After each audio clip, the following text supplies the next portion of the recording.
que me mandó un amigo de Casablanca.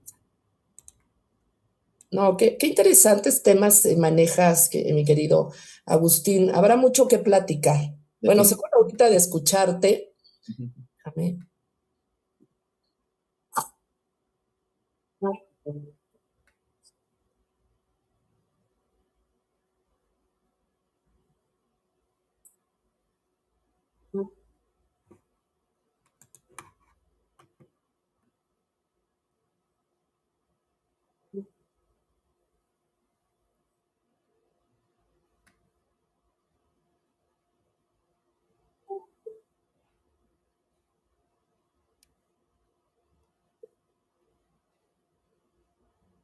Agustín Barrios Gómez es un emprendedor y líder de opinión que encabeza un fondo de capital privado.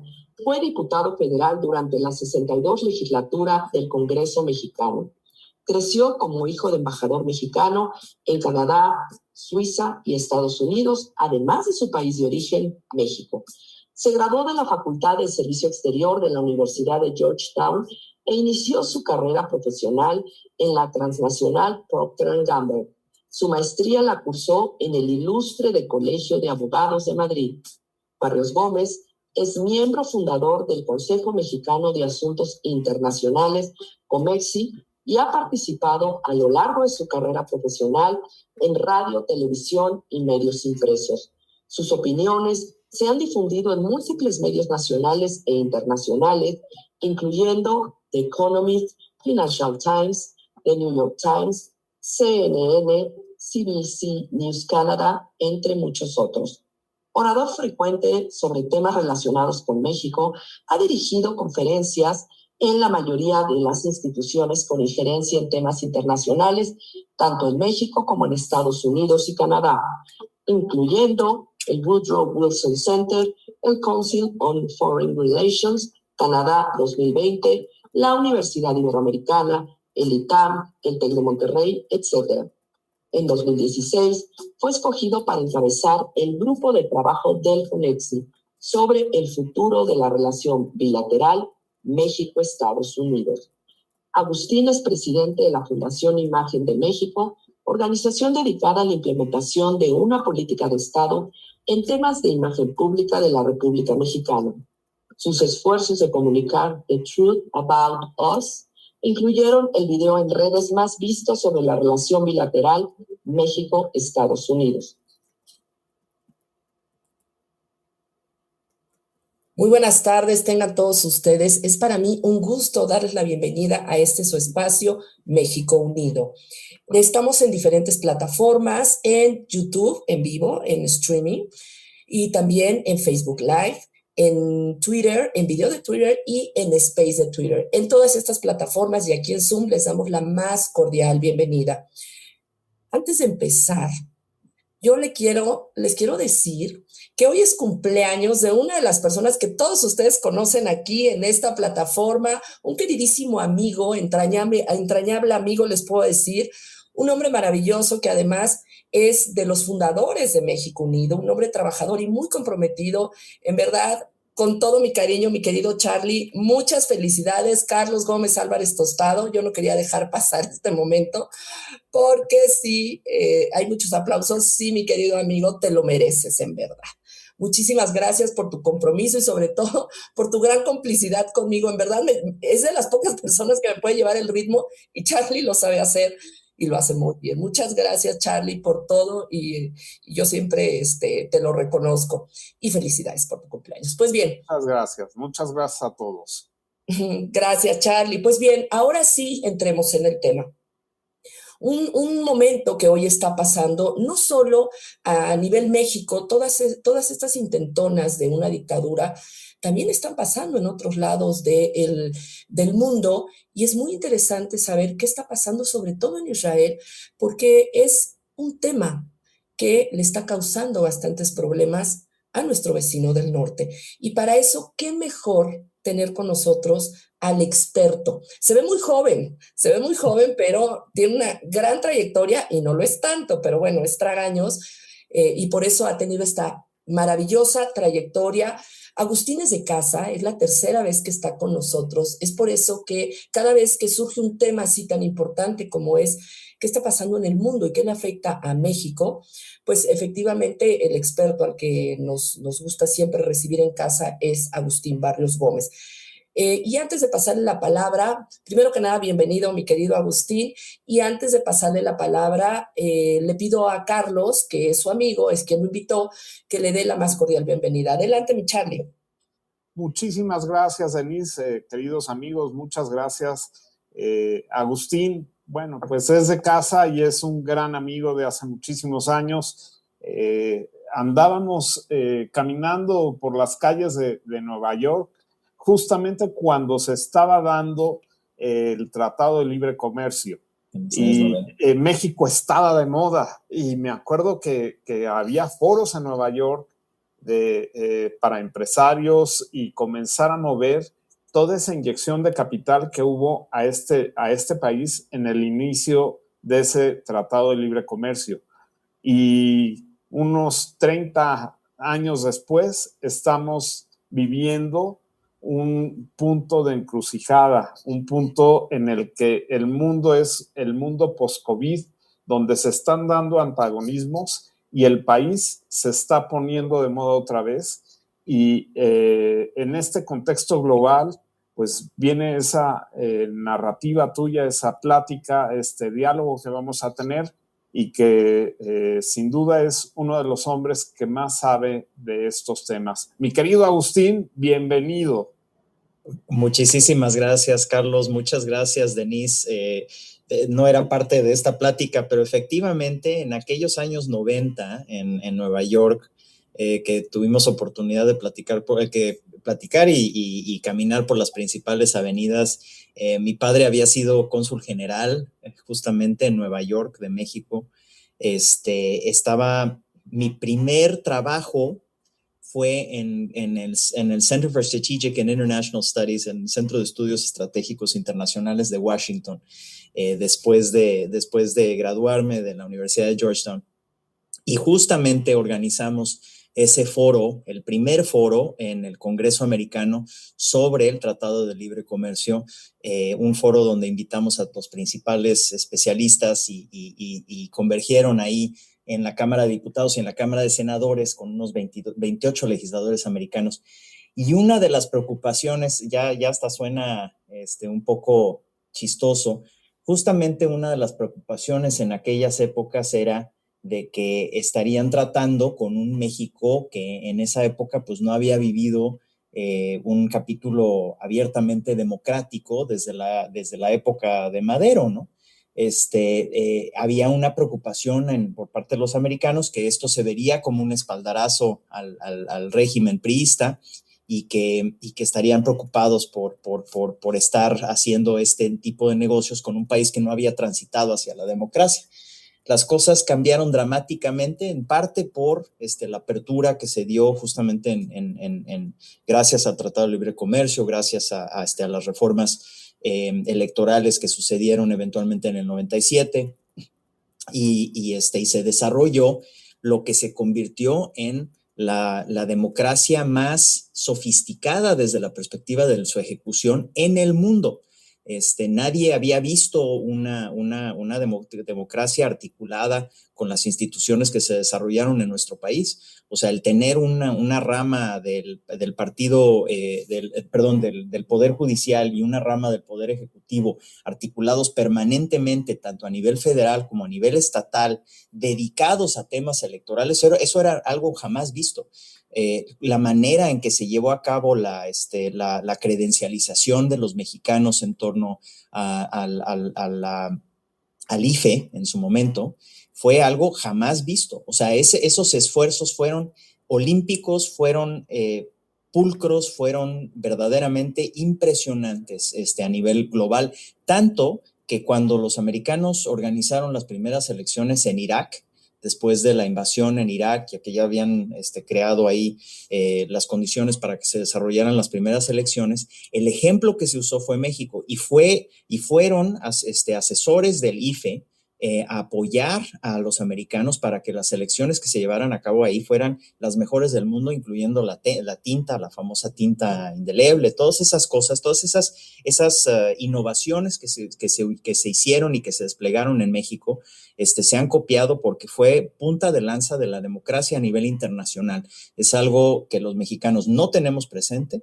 y es algo que francamente podemos estar muy orgullosos. Pero todo eso inició justamente en aquellos años 90, en donde esas aperturas económicas, cuando esas aperturas económicas todavía se veían como un camino hacia la apertura política, ¿no? Fue justamente en esa época que también se invita a China a formar parte de la Organización Mundial del Comercio, inclusive en su momento hasta el GATT, ¿no?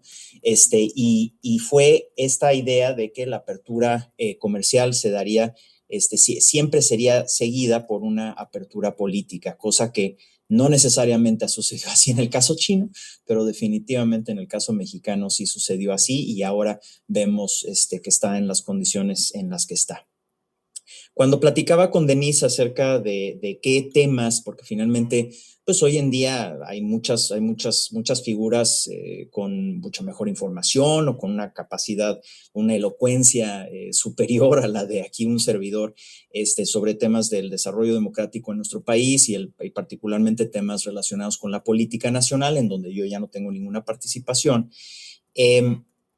Pues me puse a pensar qué les podría ser útil, ¿no? A este tipo de organizaciones de la sociedad civil.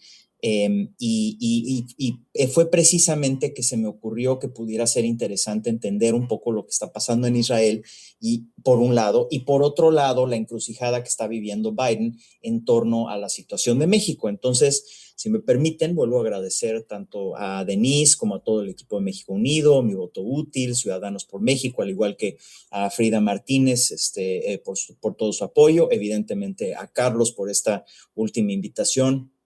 El día de hoy vamos a platicar primero sobre lo que está sucediendo en Israel en torno a la defensa de la sociedad civil contra el creciente autoritarismo del primer ministro Benjamín Netanyahu y de la muy particular situación de la administración del presidente Biden al tener que lidiar con la delicada coyuntura política mexicana, ¿no? Estoy siendo muy diplomático en el uso de las palabras porque finalmente así se dibuja un poco mejor.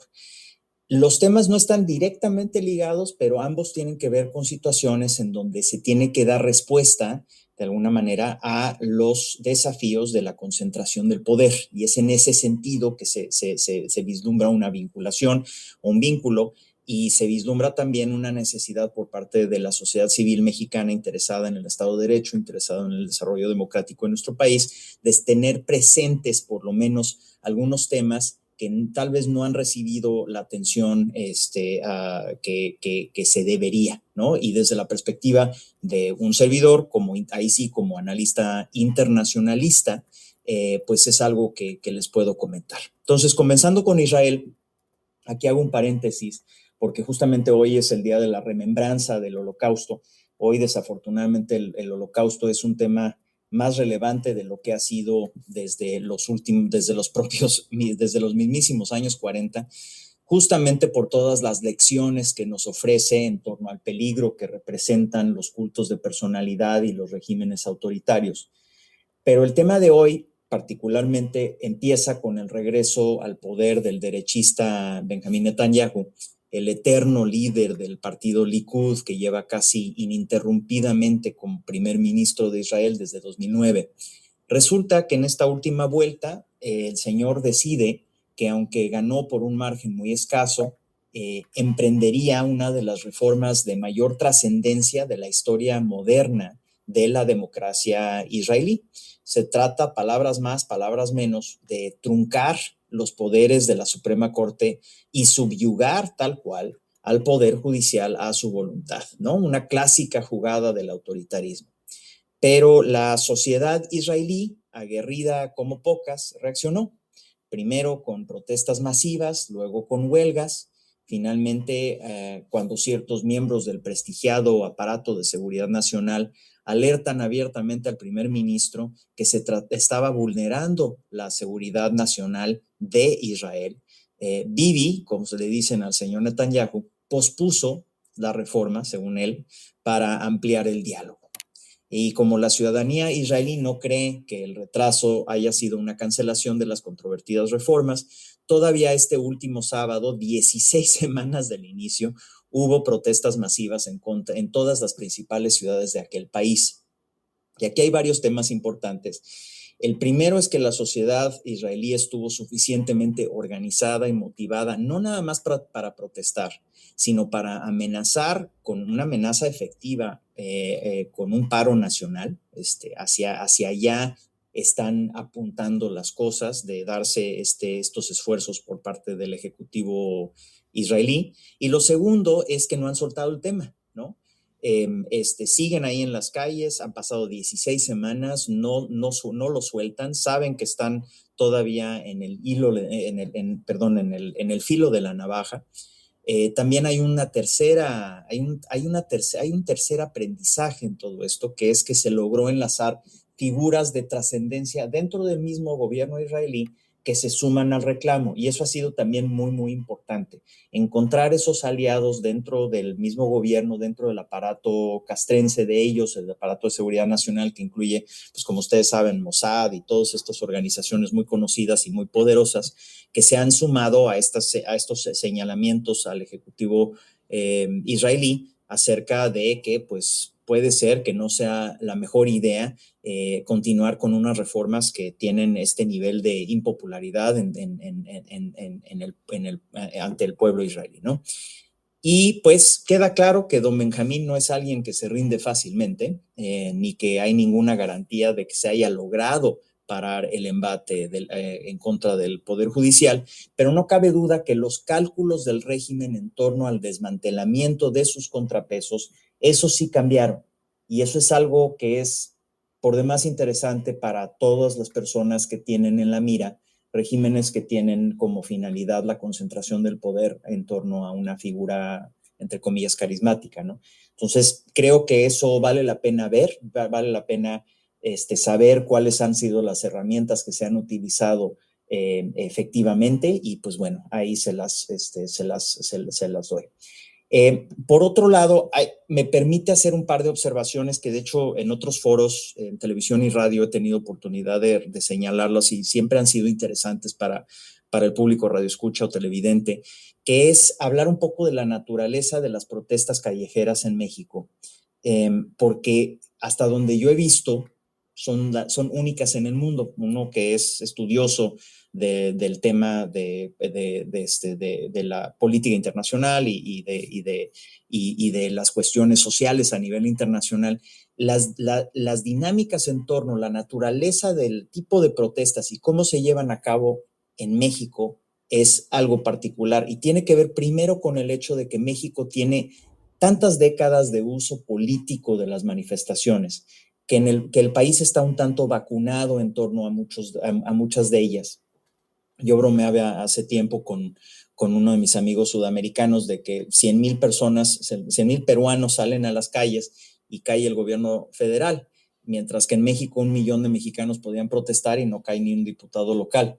Hay una gran diferencia, por ejemplo, en Buenos Aires, cuando hay manifestaciones multitudinarias, es noticia el porqué de las manifestaciones, mientras que en la Ciudad de México la gran mayoría de las manifestaciones pasan principalmente desapercibidas el porqué, y más bien la pregunta se vuelve pues si hay que cambiar la ruta hacia circuito en vez de viaducto, ¿no?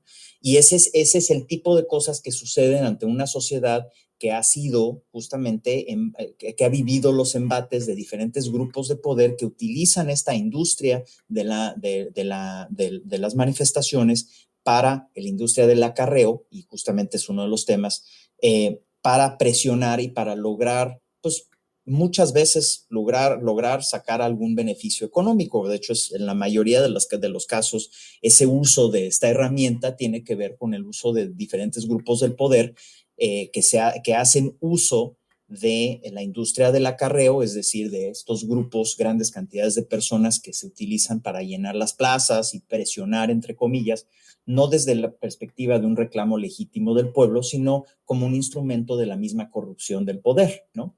Esto ha sido parte de la historia mexicana desde finales del siglo XX, si no es que, sí, finales del siglo XX, y principios del siglo XXI.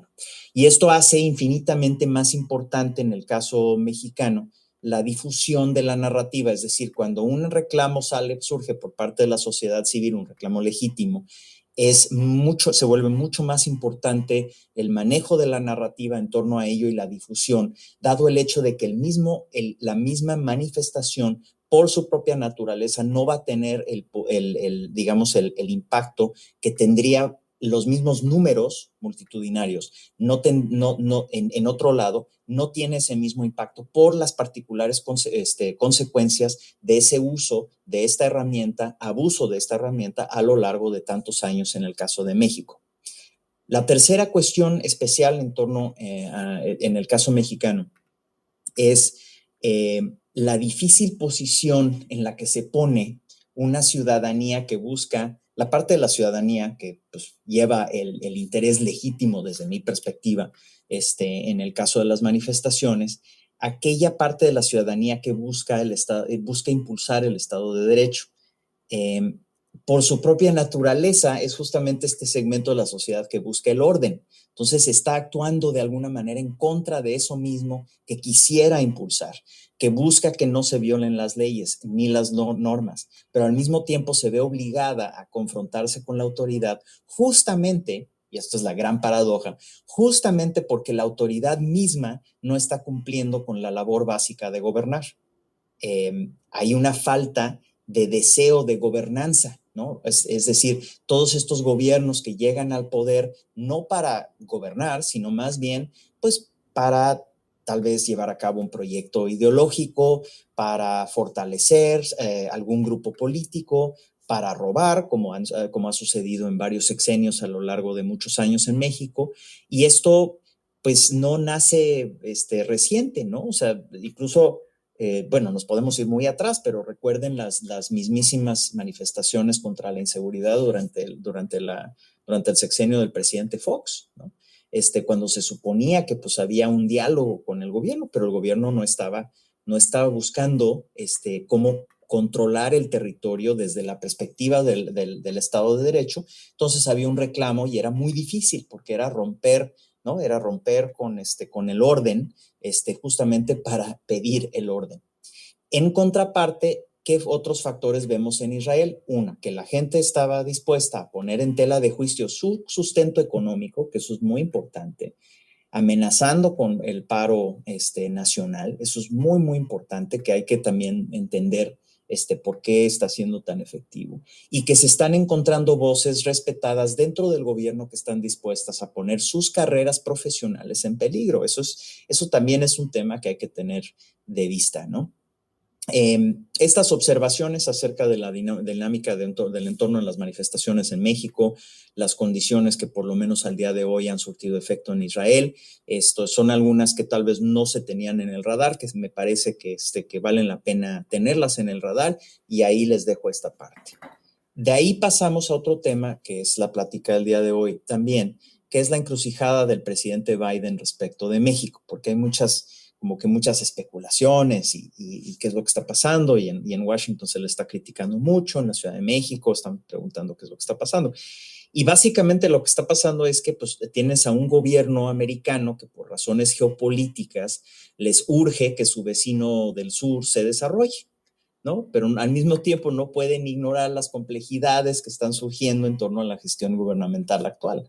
Entonces, si nos ponemos en los zapatos del presidente Biden, que le urge que México se fortalezca, es decir, tienes a una China que ya abiertamente se declaró enemiga de Estados Unidos, a pesar de que su desarrollo fue producto del sistema global que encabeza el país americano, es decir, Estados Unidos encabeza un sistema mundial que le da la bienvenida a China, le compra sus bienes, financia todo su desarrollo. Bueno, China, al ser más autoritario que es decir, al Partido Comunista tener mayores intereses en ejecutar sus propios intereses autoritarios por encima inclusive del bien de los propios chinos, se voltea en contra de Estados Unidos, se declara abiertamente enemigo. Y en ese momento, pues, el presidente Biden, la administración, se desata la necesidad de diversificar las fuentes de suministro, ¿no? Y de ahí viene el famoso nearshoring. Entonces tiene uno la primera ola que fue el offshoring, fue esta llevada de inversiones y de trabajos y de industrias enteras hacia China. Ese offshoring tiene como resultado toda esta enorme cantidad de bienes baratos que se fueron comprando a lo largo de muchos años, el desarrollo en China que ha sido, de hecho, es el desarrollo de China de 1900, ¿qué les gusta? Como 1990 hasta 2010, 2015, fue la salida de la pobreza de la mayor cantidad de personas en el menor tiempo de la historia de la humanidad. Aproximadamente 400 millones de chinos salieron de la pobreza. Eso no estaba en la presentación, pero se los comento porque se me hace que es algo que vale la pena recordar. Todo esto desencadena toda una serie de cuestiones en torno al poder del Partido Comunista Chino, que se consolida, surge un líder autoritario, y ya todos los líderes chinos por naturaleza son autoritarios, pero en el caso del presidente Xi Jinping, el actual, se trata de una persona particularmente dictatorial, particularmente deseoso de mantener el poder. Por primera vez de Mao Zedong, él se declara inclusive líder de por vida. Imagínense una declaración más confrontadora, ya ni guardando las apariencias, pero ya con una China mucho más rica. Entonces, desde esa perspectiva, Estados Unidos se voltea y dice, pues, ¿por dónde podemos cambiar o más bien diversificar nuestras cadenas de suministro? Pues ahora sí, de los pocos países que le pueden entrar al quite es justamente México. No es la totalidad, evidentemente. México no es un país de 1.300 millones de habitantes, es un país de 130 millones de habitantes, pero por lo menos puede ser parte de esta sustitución que tan urgente es por razones geopolíticas. Entonces, por otro lado, pues el mismo presidente americano, poniéndonos un poco en sus zapatos, conoce los costos de las imágenes de la frontera sur que son sobrellevadas por estos inmigrantes latinoamericanos, además de los mexicanos. Si México fuera un país próspero con la capacidad de vigilar sus fronteras, pues podría ser un destino mismo para los migrantes del sur y podría haber una migración ordenada o una inmigración ordenada en América del Norte, es decir, ya no habría estas imágenes de las caravanas que son oro molido para la ultraderecha. Podría inclusive México actuar en contra del crimen organizado, en contra del fentanilo, todos estos irritantes de la relación bilateral que se supondría que México estaría actuando para ejecutar un Estado de Derecho por su propio bien, pero al mismo tiempo ese propio bien tendría beneficios para Estados Unidos, ¿no?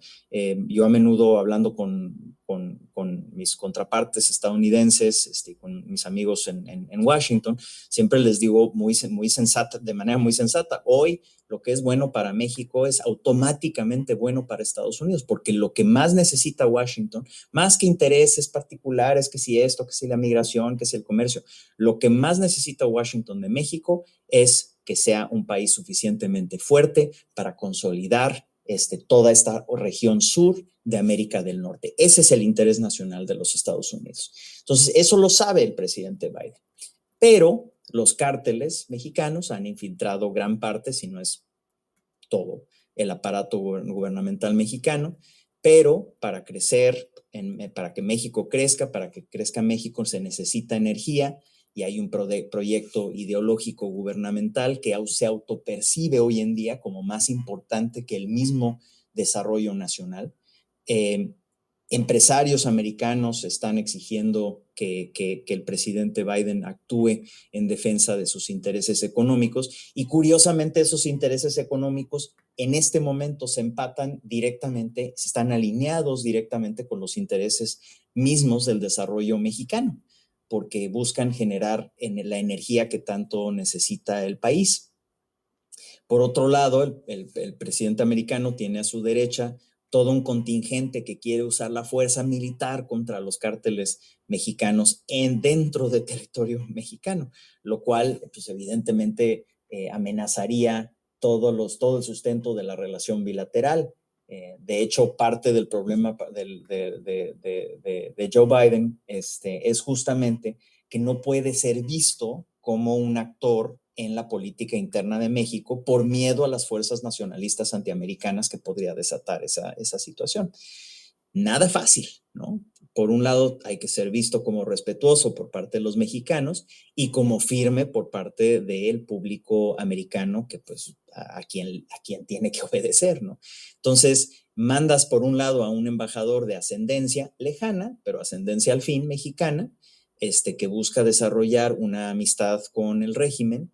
Tienes reuniones continentales en donde le das su lugar a tu contraparte, hablas de avances cuando sabe que también hay muy, muy grandes retrocesos, y para acabarla de amolar desde la perspectiva del jefe del Ejecutivo americano, pues si el México de 2023 fuera como el México de principios del siglo XX, pues habría todo tipo de opciones sobre la mesa, pero aquel país de 15 millones de habitantes, cuando empieza México, la Revolución Mexicana, ¿no? A principios de siglo, cuando hay todo este tema de Veracruz y el embajador Henry Lane Wilson y demás, era un país de 15 millones de habitantes. Ese mismo país de 15 millones de habitantes se convierte en un monstruo, una especie de potencia de 130 millones de personas. Entonces, desde la perspectiva un poco más amplia, pues un movimiento en falso podría desatar la peor oleada de refugiados de la historia moderna. Punto, ¿no? Entonces es una situación extremadamente complicada con México, y es algo que muchas veces también nosotros perdemos de vista pensando que la relación bilateral se pudiera tratar de una sola cosa. Y el resultado, como sabemos, pues es esta confusa estrategia de quedar bien, pero luego desairar, como acaba de suceder con la visita de los miembros del Gabinete de México a Washington, que nada más lo recibió el fiscal general, y confusión, ¿no? Por todos lados. Como colofón dentro de todo eso, pues sí existen grupos en México, incluso dentro del gobierno, que están a favor de la cooperación con Estados Unidos. Habla mucho el que un candidato nacionalista como el que se tuvo en México, y eventualmente ganó las elecciones, se lanzó en contra de todo digamos, de todo el modelo económico de prosperidad, pero ni siquiera él se lanza en contra del Tratado de Libre Comercio.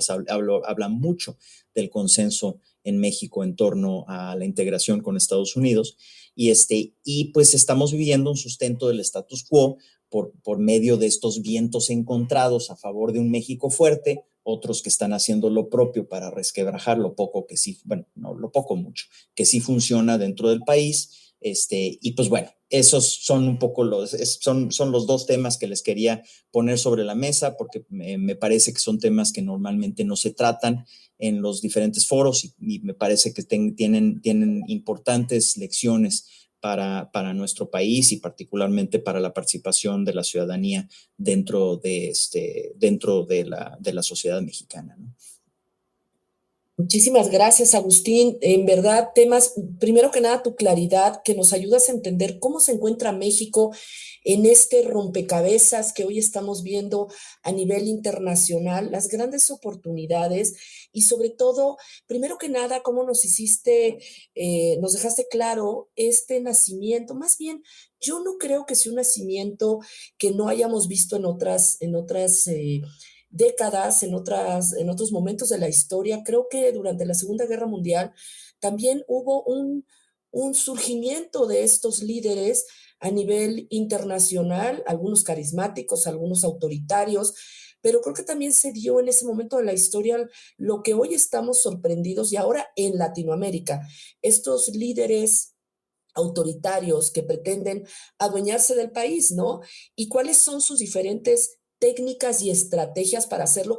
Que no son ninguna novedad, pareciera que tienen un manual y todos llevan las mismas prácticas, incluso repiten las mismas palabras, pero si nos vamos a la historia podemos observar esas mismas frases y esas mismas estrategias y narrativas también polarizantes, el enemigo, en otras épocas de la historia, pero pensaríamos que ya lo sobrepasamos, que ya aprendimos, pero definitivamente nos estamos dando cuenta que no es así. Y bueno, yo como psicóloga te puedo decir que está muy relacionada con cuadros psicopatológicos de estos líderes, que pues bueno, la psicopatología, la enfermedad mental es atemporal y coincide justamente los momentos de la historia y el momento que está viviendo la población, una población lastimada, una población que tal vez está siendo debilitada o vulnerada, que donde tienen cabida estos y caldo de cultivo para estas narrativas y este tipo de personalidades, ¿no? Y Pues sobre todo, la cosa, Denise, o sea, adelante. toda la terminología, tú sabes que viene de los años 30. Oh, Digo, a ver, populistas, o sea, a ver, líderes carismáticos populistas siempre ha habido, inclusive te puedes ir hasta Julio César y demás, sí. ¿no?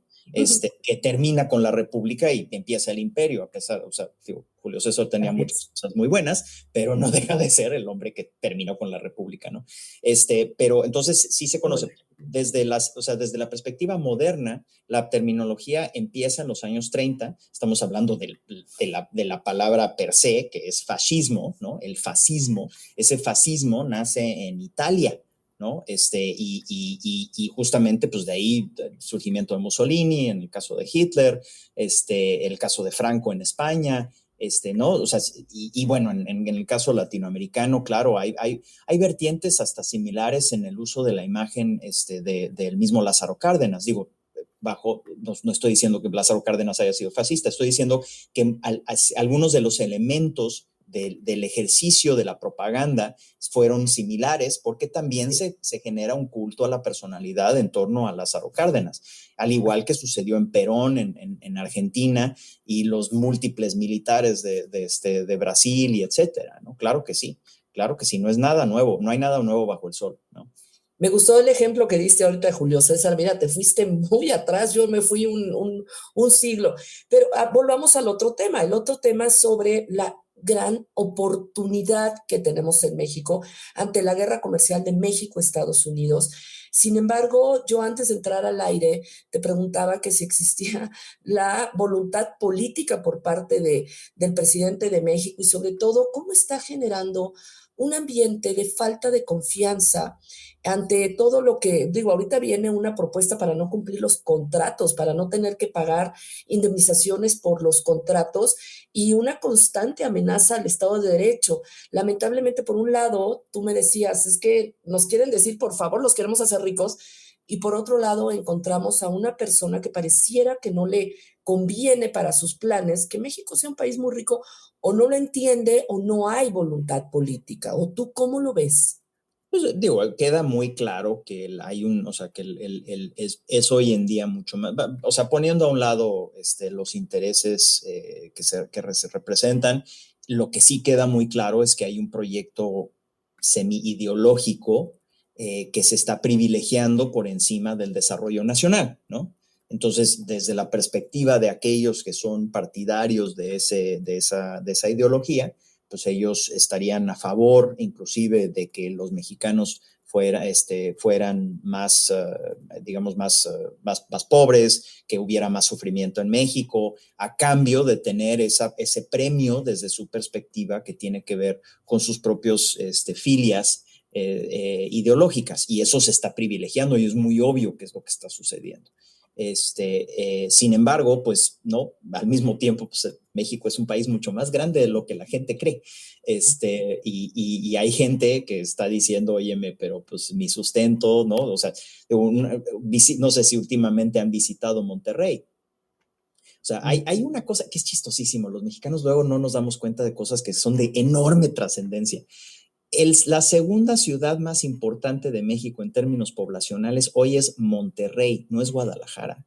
¿Ustedes saben lo que es eso? O sea, lo que significa el hecho de que una ciudad perdida en el espacio, porque está en un lugar muy inhóspito y muy difícil de llegar, sin agua y sin recursos naturales, le haya ganado a las ciudades del centro tradicional mexicano en términos de su importancia. ¿Sabes lo que significa eso desde la perspectiva de hacia dónde va el desarrollo nacional? Entonces, la gente está aparte votando con los pies, porque pues la gente, o sea, no son los regiomontanos que se están multiplicando, a diferencia de los chapanecos. O sea, son justamente los chapanecos, tabasqueños y veracruzanos que están llegando a Nuevo León a buscar esas oportunidades. Entonces, mientras les están diciendo, no, la vida es playa y hay que hacer cosas aquí en el sureste, la gente que conoce sus intereses agarra y patitas para afuera y mejor me voy a donde realmente se está dando el desarrollo nacional. O sea, es de enorme trascendencia esa situación y pasó totalmente desapercibido cuando en el último conteo del INEGI rebasó Monterrey el área metropolitana de Guadalajara y la verdad eso te habla de que una cosa es el discurso y otra cosa es lo que verdaderamente los mexicanos quieren. Y lo que los mexicanos quieren es el desarrollo, nada más que no se han puesto de acuerdo para saberlo exigir. Importante lo que dices, mi querido Agustín. Le voy a pasar ahorita la palabra a Charlie, pero antes te quiero leer ya se salió de aquí. Bueno, Pablo López, Arta Sánchez, te mandaba un saludo de parte, bueno, saludos Agustín de parte de Pablo López Arta Sánchez, escultor, amigo de Jorge Ortega González, felicidades y abrazo. Supongo que los conoces. Y ahora sí, mi Charlie, adelante.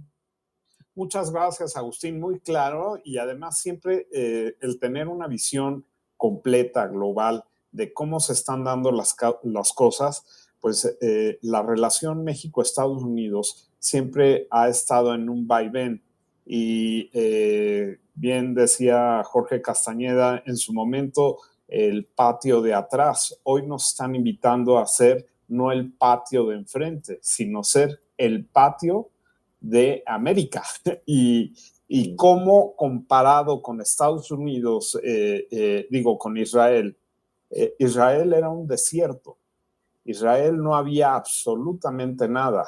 Israel ahorita está pasando por estos momentos que tú estás explicando, pero Monterrey también era un desierto. No, sí, Israel es el Monterrey del Medio Oriente. Así es, así es. Entonces, haciendo esta equiparación, ¿qué es lo que nos está frenando? ¿Es un crimen organizado, un retroceso democrático, una globalidad compleja en este nuevo contexto mundial?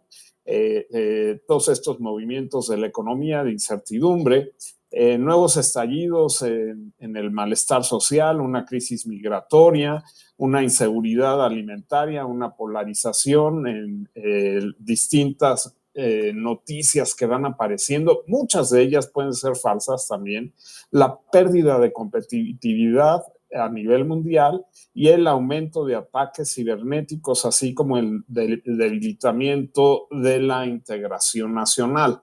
En este contexto general, yo creo que lo que mayormente marca el futuro del país es la voluntad ciudadana y la relación entre empresarios y ciudadanos y empresarios, lo que está dándose hoy por hoy.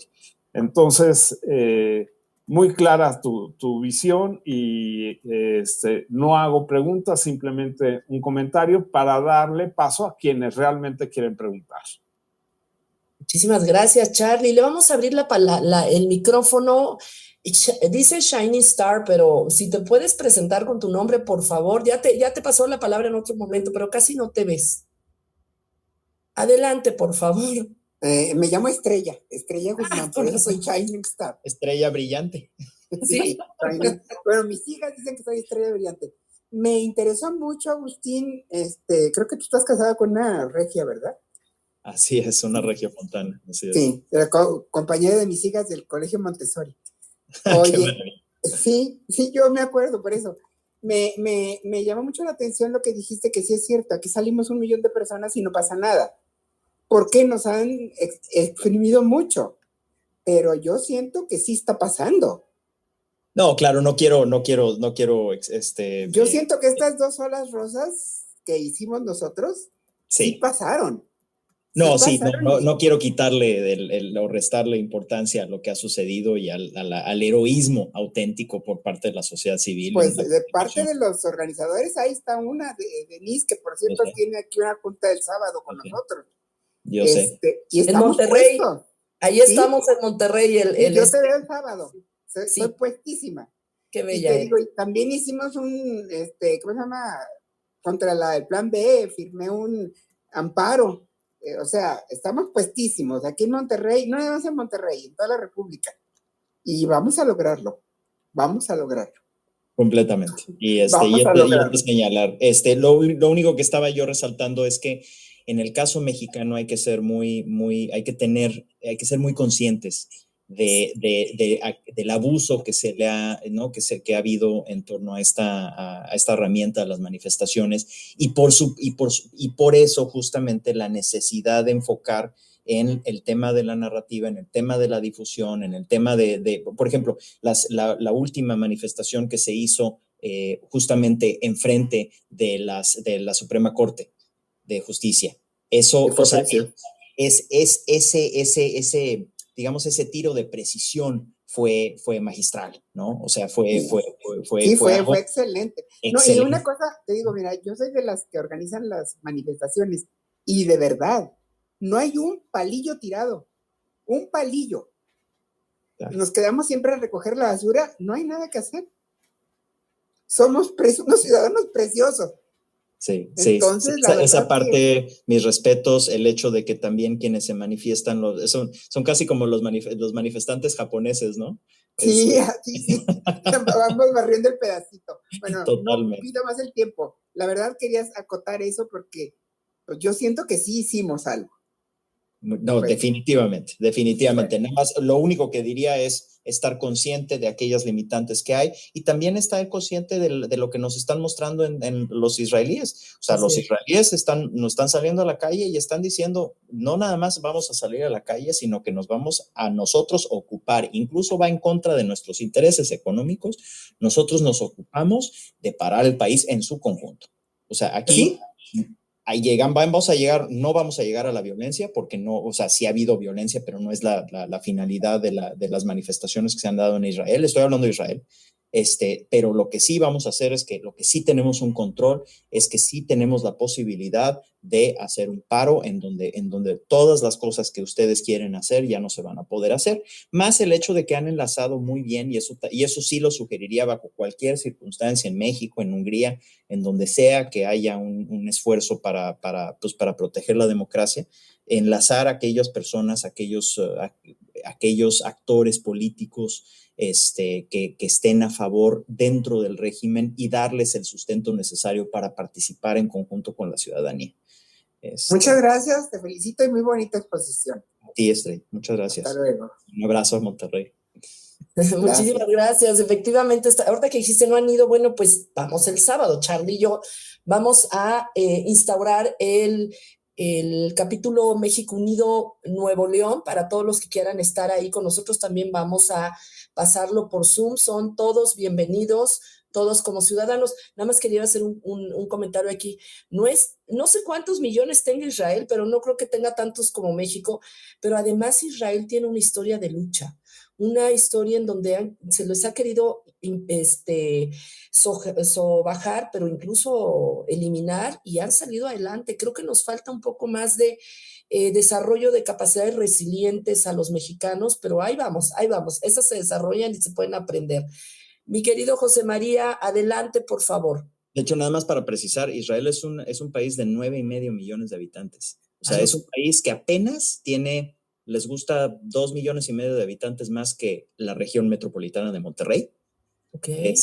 No, o sea, son otros niveles, pero independientemente de esas circunstancias, lo que están mostrando pues va por ahí, pero sí es un país muy pequeño, Denise, como tú acabas de señalar. Sí, y además ya traen estos recursos muy desarrollados, estos recursos y incluso se van heredando y se van entrenando desde chiquitos.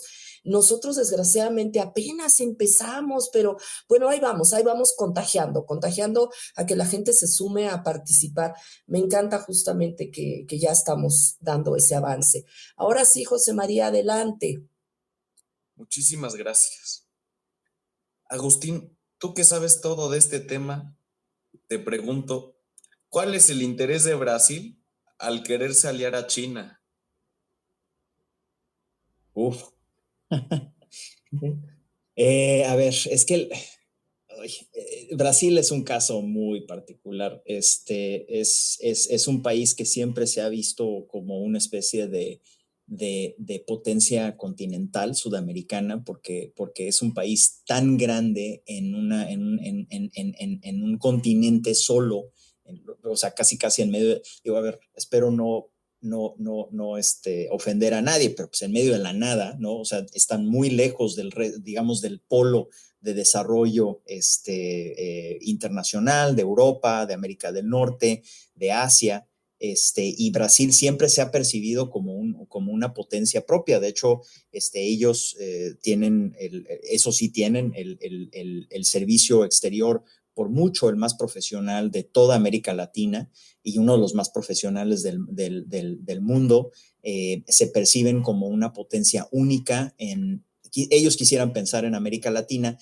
Tienes el problema de México. México es un caso medio raro porque pues sí es un país latinoamericano, pero realmente no participa en ese juego porque como es un país norteamericano, entonces se sale de esa dinámica.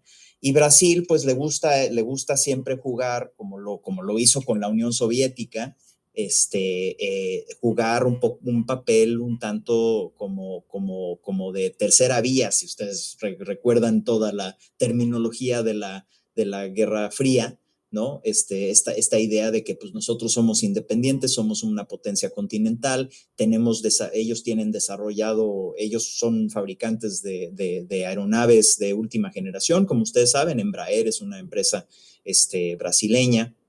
Entonces hay una serie de intercambios que les convienen, o bueno, por lo menos ellos sienten que les convienen en torno a una China que hoy en día está o sea, está llena de enormes cantidades de capital y muy poco conocimiento acerca de cómo desplegarlo, ¿no? Entonces, lo que Brasil está tratando de hacer es un poco cuadrar el círculo que no han logrado otros países en África y en el sureste, en el sur asiático, en torno a la inversión china efectiva. Hoy en día tenemos a países como Sri Lanka y Camboya y países africanos que han recibido grandes cantidades de infraestructura china que no está tan bien hecha, que aparte lo hicieron estos grupos de chinos que llegan físicamente y ejecutan el proyecto sin incluir a la gente local y se quedan con toda la deuda, ¿no? Entonces tienen estos puertos que están construidos a medias. Y lo que están tratando de hacer los brasileños es que están, pues, de alguna manera ganando un poco de lo que le llaman, ¿no? Pues, capacidad de negociar, y al mismo tiempo están tratando de cuadrar el círculo diciendo nosotros sí vamos a lograr que el capital chino tenga algún beneficio.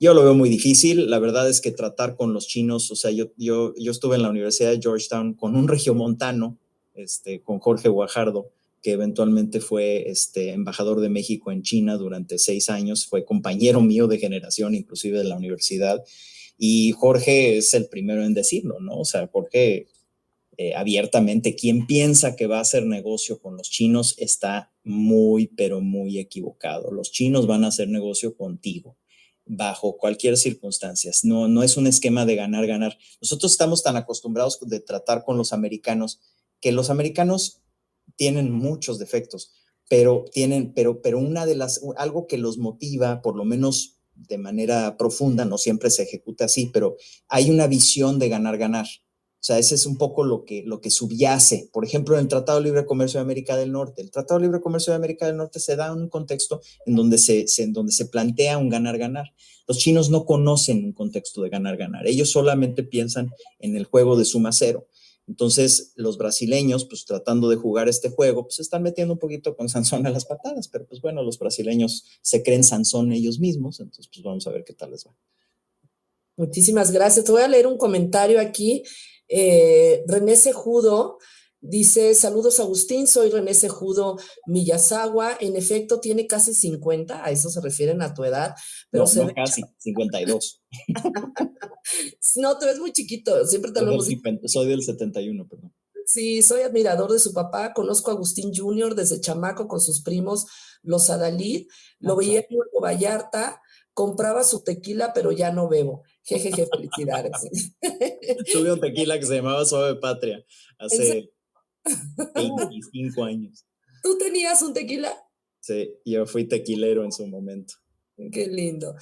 Ahora le abrimos a Alejandro Bruno el micrófono. Mi querido Alex, adelante, por favor. Buenas tardes. Adelante. Sí. Mi pregunta es la siguiente. Estamos hablando de globalización. Se te oye, Alex, se te oye muy lejos. Si te pudieras acercar. Ok. Mucho mejor. Sí. Hay una cuestión que para mí se me hace, hablando de globalización, muy interesante.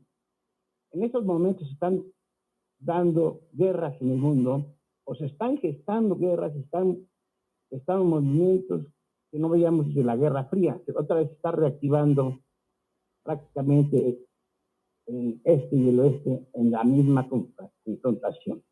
Estamos viendo que ahora China, está Rusia, que están, y principalmente todos los países dictatoriales que están haciendo un bloque, desgraciadamente, en el cual están incluyendo a México. Y México se está incluyendo, no los mexicanos. El presidente nos está incluyendo. Siendo para mí una desgracia, porque estamos con nuestro socio principal a un lado, haciendo comercio con ellos, y nos quieren meter a otra canasta. Bueno, la cuestión sería la siguiente. ¿Qué pasa en los próximos 5 o 10 años con las guerras que están gestando? ¿Cómo ves? ¿Qué va a pasar? ¿Y en qué situación va a quedar México en medio de todas estas confabulaciones? ¿Cuál va a ser nuestro papel? Y en cierto momento, no México se vería afectado con intervenciones cubanas o rusas, o en cierto momento, como se lo han planteado el presidente con sus apoyos ilógicos. ¿Qué piensan ustedes? Es mi pregunta. Pues excelente pregunta. Básicamente, a ver, vamos por partes. Yo llegué a mi mayoría de edad, entre comillas, o por lo menos a nivel profesional, en una época en donde se había caído el muro de Berlín, en donde según los intelectuales la historia había acabado porque había triunfado la democracia, había triunfado la libertad y nada más era cuestión de tiempo que el mundo entero iba a llegar a ser democrático y con libertades políticas y económicas, ¿no? Eso era digamos, el optimismo de los años 90, el optimismo de la caída del muro de Berlín, el optimismo de la humanidad en esa época. Ahora vemos el regreso de los fenómenos más peligrosos para la humanidad de los años 30, como la platicábamos recientemente ahorita Denise y un servidor. Vemos también que hay amenazas justamente por parte de dictadores en diferentes partes del mundo, como Xi Jinping, como el mismísimo Vladimir Putin, que todo el tiempo están llevando al extremo, que todo el tiempo están amenazando con violencia, que todo el tiempo están buscando cómo azuzar a sus poblaciones en contra del orden y la paz mundial. Es algo que es verdaderamente aterrorizante y pues el ejemplo más clásico en este momento y más trágico, por lo menos desde lo inmediato, pues es Ucrania, ¿no? Cuando se había, de hecho justamente desde los años 40 no se veía una invasión literal, una invasión al puro estilo de las guerras de mediados del siglo pasado, de una toma de territorio, un intento, inclusive hasta intento de genocidio desde algunas perspectivas, cosas verdaderamente espeluznantes que nosotros, o por lo menos mi generación, pensaba que ya habíamos rebasado porque ya habíamos aprendido algo. Resulta que hemos aprendido mucho. El asunto, aquí todo esto se da también en otro contexto y eso también me da mucha, como que me da mucha humildad en todas estas conferencias y en estos estudios, porque pues también hay una realidad tecnológica que nos está rebasando y que no nos estamos dando cuenta lo rápido del avance. Este tema, o sea, estos temas de inteligencia artificial y demás, la manera en que se están llevando a cabo, la manera en que se están desarrollando, también representan potencialmente una amenaza existencial.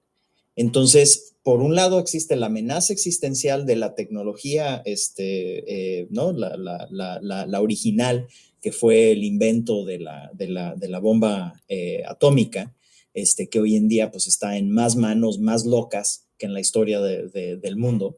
Entonces, o sea, nada más hay que ver este reloj del apocalipsis, ¿no? El reloj, el llamado Doomsday Clock, el reloj del fin del mundo, que los científicos, hay un grupo de científicos expertos que lo tienen y es en minutos antes de las 12 de la noche, que es el apocalipsis, ¿no? Es el fin del mundo. Y nunca ha estado tan cerca la mano la mano de minutos hacia las 12 en punto. Creo que desde la crisis de los misiles en Cuba, la crisis de Cuba, en 1963, si no mal recuerdo. Entonces, estamos hablando, pues, el momento de mayor amenaza existencial a la humanidad, por lo menos desde que yo nací, en aquel 1971. Entonces, pues sí es preocupante, porque aparte no es nada más un frente, son múltiples frentes, ¿no? Incluyendo la parte tecnológica, y la facilidad con la que se nos pudiera estar saliendo de las manos. Entonces, la realidad es que, o sea, yo con mucha humildad, yo no tengo ni idea hacia dónde va todo esto. O sea, se me hace tan extraño y en tantos frentes el actuar. Yo no acabo, o sea, recientemente tuvimos otra conferencia y demás, y dijeron, ¿y por qué están coincidiendo todos estos regímenes que tienen, ¿no? Que son tan similares? ¿Cómo puede ser que una China que ha creado esta enorme clase media, la más grande de la historia, tenga al frente a una persona que pues no es más que un dictador de República Bananera? O sea, ¿quién se declara líder de por vida hoy en día? O sea, ¿qué tipo de subdesarrollo tienes que estar viviendo a un país para que la persona que está al frente abiertamente agarre y diga, yo me quedo aquí hasta el final? O sea, es una auténtica locura. Tienes que ser, no sé, Corea del Norte, o tienes que ser alguna dictadura del África del Subsahara. Y sin embargo, estamos hablando de la segunda economía y el país más grande del planeta Tierra ya desarrollado, no de los años 70 durante Mao Zedong, sino ahorita. No de los años de la Revolución Cultural, no de la hambruna que vivieron en los años 60. El día de hoy, con una enorme. Entonces, se está dando eso. Erdogan ¿cómo se llama? En Turquía. El partido Fidesz en Hungría, o Polonia. Hungría y Polonia están en las mismas, nada más no recuerdo cuál es cuál ahorita. Duterte en su momento en Filipinas, Bolsonaro ¿cómo se llama? En Brasil. Vaya, en Estados Unidos, nuestro amigo. Digo, o sea, ¿quieres algo más loco que eso? Francamente, yo no lo había visto, ¿no? O sea, son las cosas más extrañas que están sucediendo, y desde la perspectiva de un análisis frío, social, no hay ninguna razón por la cual esto debe de estar sucediendo al mismo tiempo. Vaya, la respuesta es casi que debería uno de consultar la astrología. O sea, Saturno en contraparte con Júpiter. O sea, son cosas tan extrañas que desde la perspectiva de un análisis frío profesional, lo único que están haciendo los estudiosos de estos fenómenos es justificar algo que ya pasó. Porque les juro que no hay una razón clara acerca de lo que está pasando. Hay elementos de razón en torno al uso de las redes sociales, por ejemplo, que resultó ser, en vez de un factor que democratiza, resultó ser un factor que pulveriza la sociedad y la vuelve, ¿cómo se llama? La vuelve abierta, o la vuelve vulnerable ante los líderes carismáticos, tal vez. Pero estos son elementos. Lo que hay subyacente no es algo que me viene muy fácilmente a la cabeza. Entonces, yo no especularía acerca del futuro. Todavía al día de hoy hay cosas extrañísimas. Hoy en día, por ejemplo, o sea, todo este movimiento, vaya, en México, ¿quién iba a decir que con las condiciones que está viviendo México, iba a haber un número récord de estadounidenses que se están viniendo a vivir a México. ¿Quién iba a decir que la gran Ciudad de México, que yo he vivido en 5 países a lo largo de 17 años, créanme que conozco el mundo, hablo 4 idiomas. Hoy en día, al igual que durante la mayor parte de mi vida adulta, la Ciudad de México es mi ciudad favorita, pero así no era siempre desde la perspectiva del resto del mundo. O sea, el hecho de que yo me estoy topando en Estados Unidos americanos que se están yendo a vivir a la Ciudad de México porque les atrae la Ciudad de México, porque quieren vivir en México, aparte de las playas y demás, que es un fenómeno un poco más antiguo. Pero está muy de moda México para vivir, no nada más para producir. Números récord. O sea, ¿quién iba a decir? Es de esas cosas que son fenómenos que no los ves venir y te cambian la sociedad. O sea, les aseguro que ese intercambio de personas entre los países, así como el intercambio de los 37 millones de mexicanos y mexicoamericanos en Estados Unidos, que han cambiado la sociedad americana, pues también esta participación de los americanos, los ahora américo-mexicanos, pues también van a tener digamos, una participación como debe de suceder. Finalmente, pues son seres humanos que van a vivir en nuestro país. Entonces, son cosas que no me atrevo a hacer ninguna proyección al futuro. Son simplemente cosas que hay que resaltar, hay que estar conscientes de esos fenómenos, hay que tenerlos presentes, hay que verlos en su contexto, pero yo hasta ahí llegaría, la verdad. Muchas gracias, Agustín. Y voy a tomar esta frase que dice que es importante conocer la historia para no repetirla, y creo que no la conocemos. Justamente por eso yo creo que se está repitiendo este fenómeno. Y estamos en total incertidumbre tanto al exterior como al interior de México. Qué importante lo que nos comentas. Te voy a leer un comentario antes de pasar a la persona que está en Space, que va a hablar. Y dice: buena tarde, excelente expositor. No lo hurta, lo hereda y hace patente, y lo hace patente propios. Bueno, así dice, supongo que lo tuyo, ¿no? Recuerdos y saludos para su mamá, Patricia Segues, recuerdos del IFAL, de la Plaza Cuauhtémoc y de nuestros ancestros catalanes. Enhorabuena y parabienes, Sandra Gabriel. Te paso, ahora sí ya te pasé el mensaje. Ahora sí le abrimos el mensaje a la persona que esté en Space. Si nos puedes dar tu nombre, por favor, adelante. Humberto. Humberto, adelante, por favor. Hola, buenas tardes o buenas noches. Les saludo desde Chicago y me gustaría, he estado escuchando detenidamente, ¿no? Al expositor, y yo también he vivido aquí en Estados Unidos ya bastante tiempo.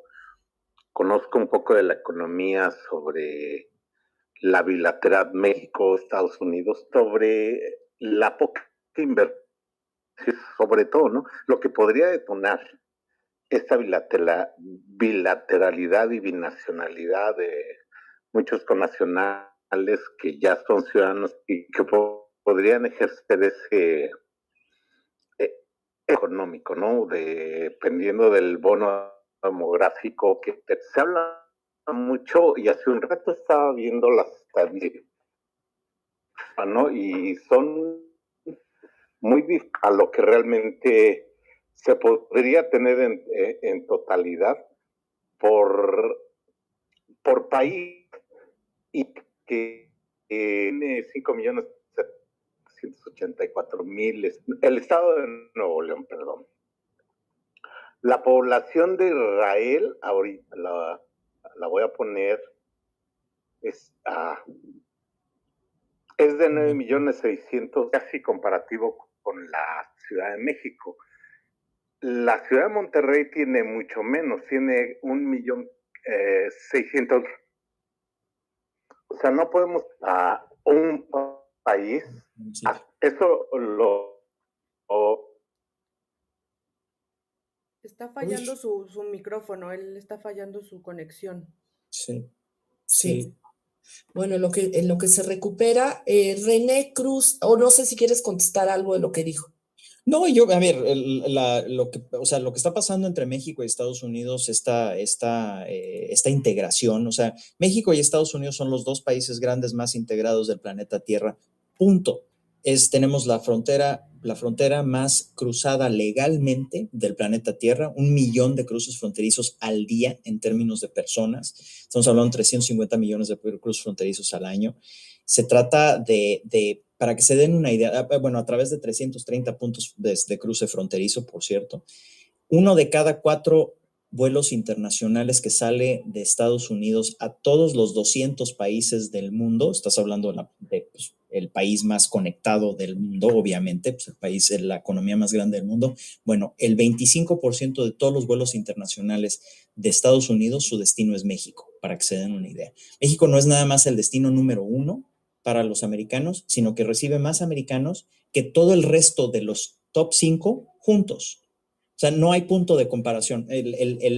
La cantidad de mexicanos y mexicoamericanos en Estados Unidos es equivalente a la población de Canadá, de los cuales son 37 millones de mexicanos y mexicoamericanos, la gran mayoría son ciudadanos estadounidenses, 12 millones mantienen su ciudadanía mexicana, ya sea como doble o como residentes permanentes, y de esos 12, solo 6 son indocumentados.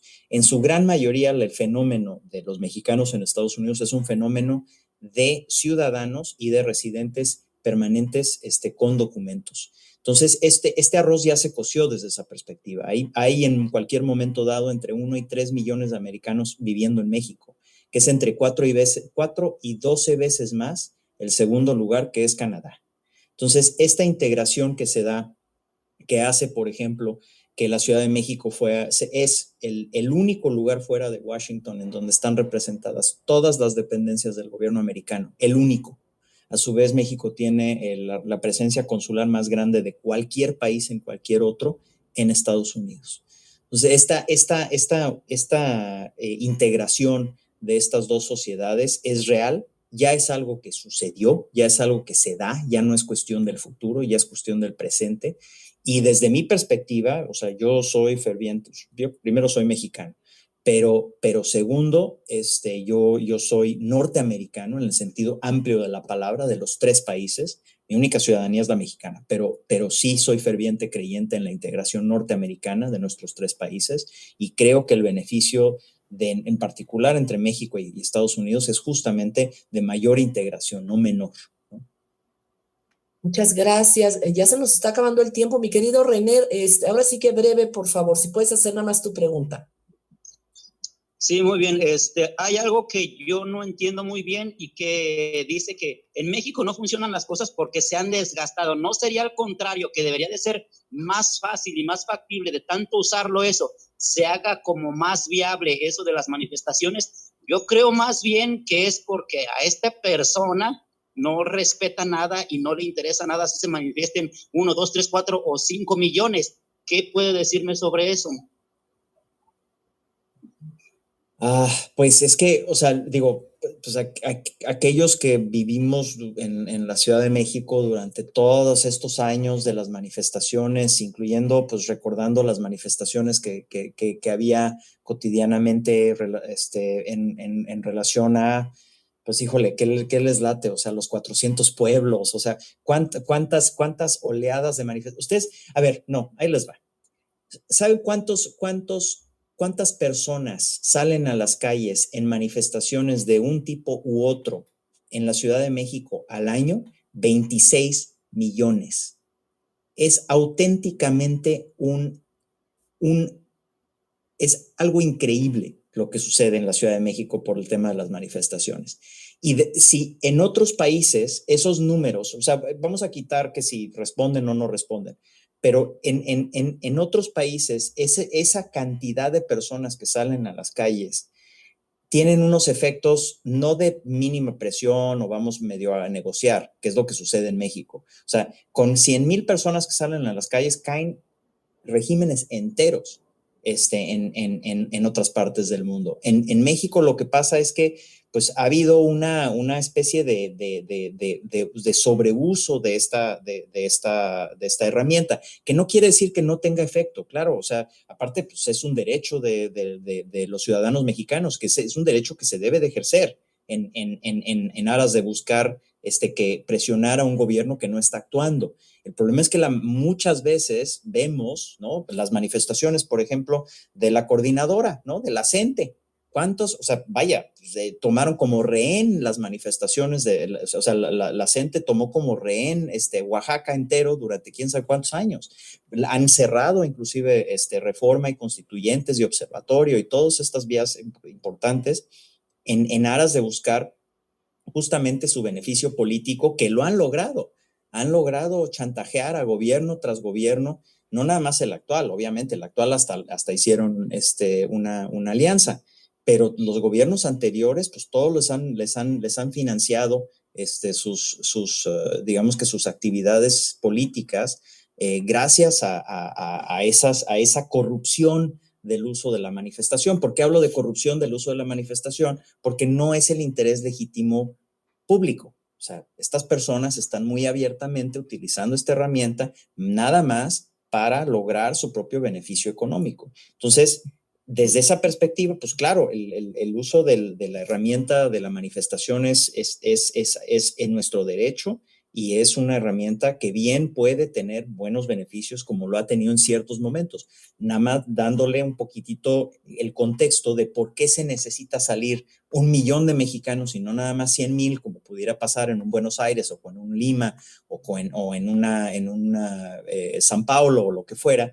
Y eso es justamente porque ya nuestra vara está mucho más alta. Hay personas allá afuera, y ustedes lo saben perfectamente bien, o sea, hay grupos que están ligados a todas estas organizaciones que están esperando justamente el financiamiento necesario para, o sea, que viven de las manifestaciones. Y van y acuden a cambio, pues, literalmente de dinero. Y hay líderes que lo saben mover y entonces de ahí ves todos los camiones, vaya, pues están enfrente de nosotros, o sea, pues ahí todos se ven, ¿no? Y se estacionan ahí alrededor del bosque de Chapultepec y demás, entonces es muy obvio lo que está pasando, ¿no? O sea, nadie lo está escondiendo. Entonces, nada más hay que tener de vista eso, no es para quitarle su valor debido, es nada más para entender por qué muchas veces en México se tiene que multiplicar el efecto para surtir efecto y la razón es histórica, nada más. Así es. En el libro de la dictadura a la democracia hay más de 198 propuestas de acciones de resistencia pacífica y una de ellas son las marchas. Hay muchísimas otras acciones que se pueden hacer y hay que tener esta creatividad para poderlas hacer. Ahora queremos hacer una que fue una iniciativa de Ciudadanos MX en donde llenar afuera del palacio con sobres amarillos que diga con el hashtag a ver si así sí, y poner los niños con cáncer, todas las causas y pegárselas ahí en Palacio. Tiene también mucho impacto y hacer muchas de estas acciones y en verdad tienen un gran impacto porque van debilitando pues en este caso al dictadorzuelo, ¿no? Sí es importante que consideremos que hay otras acciones que se pueden hacer y no nada más irnos a la marcha, que pues sí requiere un esfuerzo mayor. Es Anita Aime, creo que así se pronuncia. Adelante, hermosa. Anita, no está prendido tu micrófono ni tu cámara. Ya. Mi cámara no la puedo prender porque pierdo la conexión. Ok, adelante. Pido una disculpa. Buenas tardes. Yo tengo 2 preguntas súper concretas y rápidas. 1, ¿está en verdadero riesgo la democracia mexicana?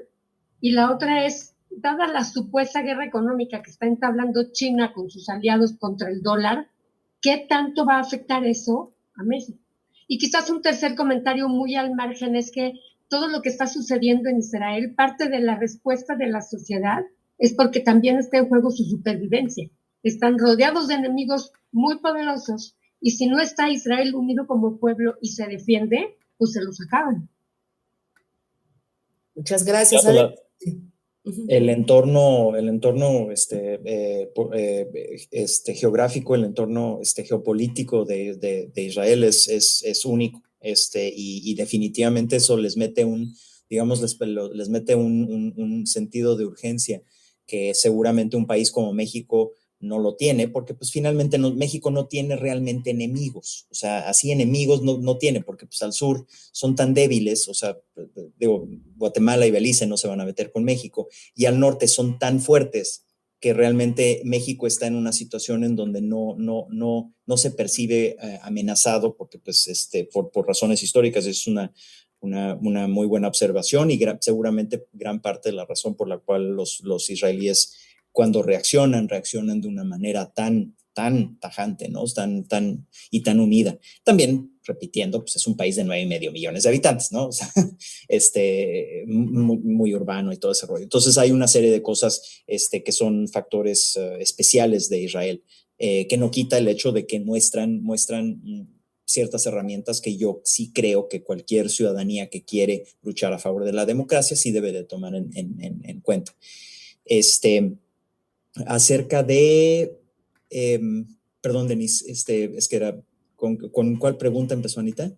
A ver, ahora le vuelvo a abrir el micrófono para que ella te las diga directamente. Adelante. Sí, perdón, si estaba en peligro la democracia mexicana. Yeah. Yo creo que está en peligro todas las democracias en este momento.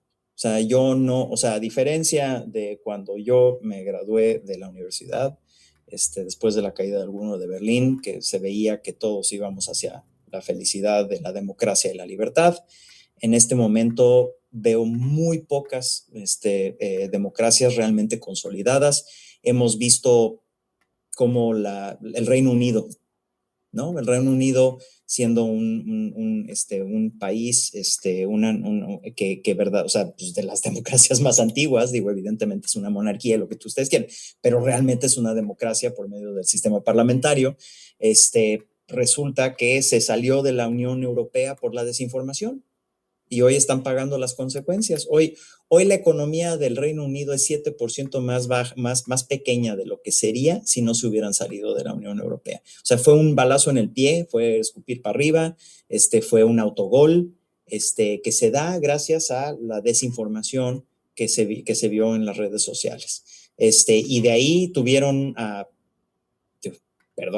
tuvieron a payasos como Boris, o sea, digo, han tenido gente en la política que bajo otras circunstancias y en otras épocas hubiera sido irrisorio, o sea, hubiera sido ridículo pensarlo.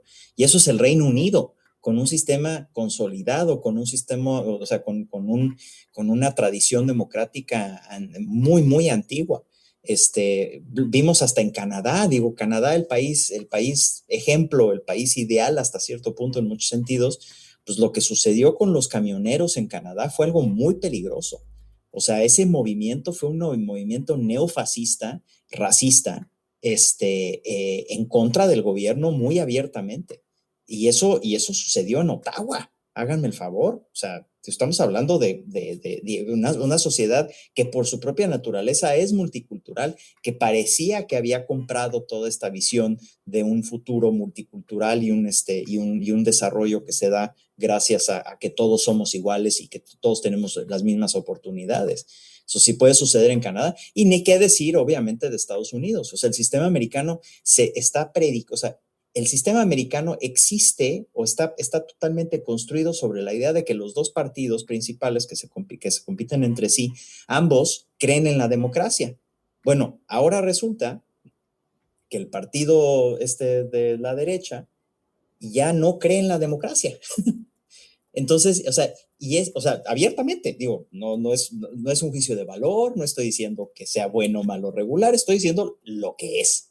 Las personas que están al frente del liderazgo en el partido de derecha de Estados Unidos están abiertamente a favor de destruir los mecanismos que a través del cual se cuentan los votos dentro de los estados, porque ustedes saben que a diferencia de México, Estados Unidos tiene cada proceso electoral no es federal.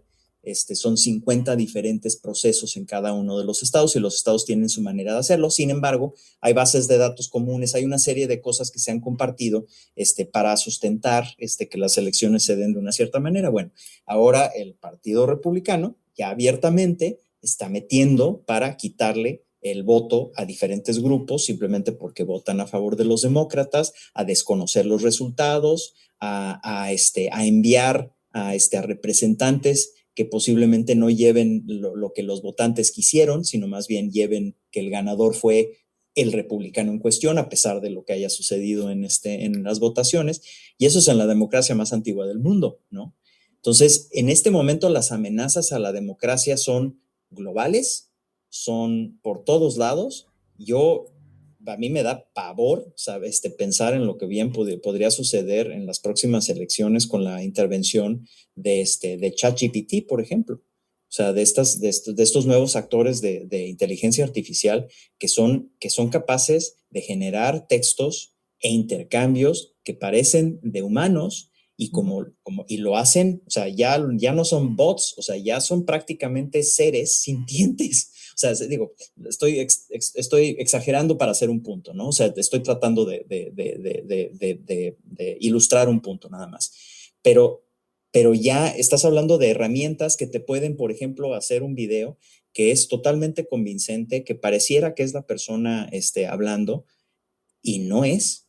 O sea, yo en este momento hay una herramienta tecnológica que podría estar manifestando mi cara y mis movimientos y mi voz diciendo barbaridad y media, y la mayoría de ustedes no sabría la diferencia. Bueno, yo lo he visto, o sea, sí. No sabrías la diferencia. Y estamos a esto de que ya no sabes la diferencia. O sea, de que ya inclusive los mejores ojos o los ojos más entrenados ya no saben la diferencia. Entonces, podríamos en este momento estar viendo un video del presidente Biden diciendo, estamos regresando, hemos decidido regresarle el territorio a México, y se vería como el presidente Biden diciendo eso, en su voz, con su movimiento y con su cara.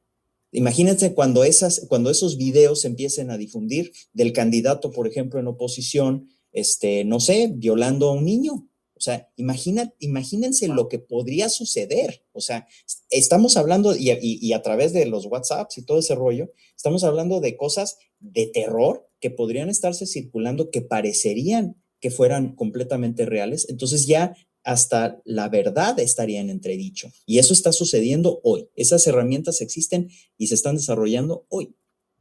Eso es preocupante hasta la pared de enfrente.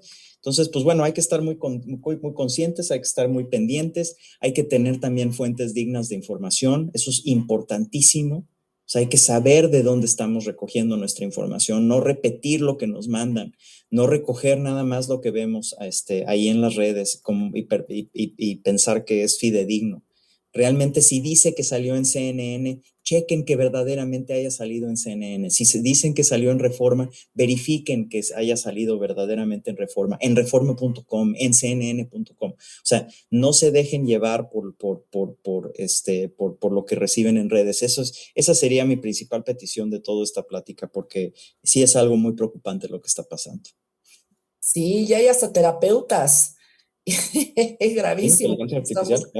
Sí, con inteligencia artificial, muy grave. Ya nos quedan 2 minutitos.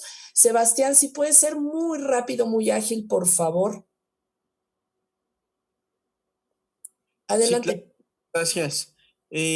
Rápido, sería esta pregunta, justamente hablando de los gobiernos autoritarios que están empezando a surgir en todo el mundo, tanto de la ultraizquierda como de la ultraderecha, particularmente en Latinoamérica la ultraizquierda y en los países primermundistas la ultraderecha. ¿Qué es lo que podemos hacer nosotros como individuos para desde nuestra trinchera buscar contener y replegar justamente esos discursos y esa agenda de esos autoritarismos que, pues, al parecer, quienes están detrás de toda esta oleada autoritaria, pues parece que es Rusia, China y los países, digamos, que son antagónicos de Occidente, pero con esos tintes autoritarios? ¿Qué podemos hacer como sociedad y como individuos para revertir esta situación? Y no solo en el corto plazo, sino a mediano y largo plazo también. Sería cuanto. Gracias. Claro, y de hecho, pues, o sea, con eso podemos cerrar, Denise. O sea, la verdad es que ya es un muy buen cierre, porque finalmente lo mejor que puedes hacer es este tipo de cosas. O sea, lo mejor que puedes hacer es justamente participar en los grupos que están organizados a favor de las causas que son en beneficio de la sociedad, acorde con como tú lo veas. O sea, y en cada oportunidad estar ahí, estar presente, estarte nutriendo de los hechos O sea, no dejarte llevar por las historias, sino verdaderamente estarte nutriendo por estos hechos, estar informado y salir y participar y organizar con grupos como México Unido, que están organizados y que pueden sustentar un esfuerzo en común. O sea, eso es lo mejor que se puede hacer. Y usar la verdad y ahora sí que la unión hace la fuerza, ¿no? Muchas gracias, perdón, perdón Jesús, no, ya no te voy a poder abrir porque ya se nos acabó el tiempo y yo te quiero preguntar, Agustín, si hay algún comentario que quisieras hacer, una reflexión final, alguna pregunta que no te hayan hecho, que quisieras ampliar, este es tu espacio, adelante. Te agradezco mucho, Denise. No, en realidad agradecerles a ustedes esta oportunidad de hablar con tan ilustre público, agradecerle al público por compartir esta tarde de martes con un servidor, de estar abiertos de su participación misma. Felicitarte, Denise, por todo el esfuerzo que ustedes han hecho, todo tu equipo. Y pues, mira, es con confianza, pero sin confiarse, ¿no? Sí. Yo digo muchas veces que a México hay que quererlo como es, y hacer los esfuerzos necesarios para crear el que queremos, pero también tenerle ese cariño y no dejarse decepcionar por tener expectativas, sino más bien con confianza, pero sin confiarse. Qué bonita reflexión. Muchísimas gracias, Agustín. Este es tu espacio. A mí me encanta escucharte. Como dice, te ves muy chavo, pero tienes una gran trayectoria. Ya no digas tu edad. Además, mucha gente se conectó con todo el cariño que te tienen. Mucha gente que te conoce incluso a tu familia. Hay muchos saludos aquí en las redes para ti, para tu familia. Ojalá hubiera podido leer todos. En verdad, muchas gracias.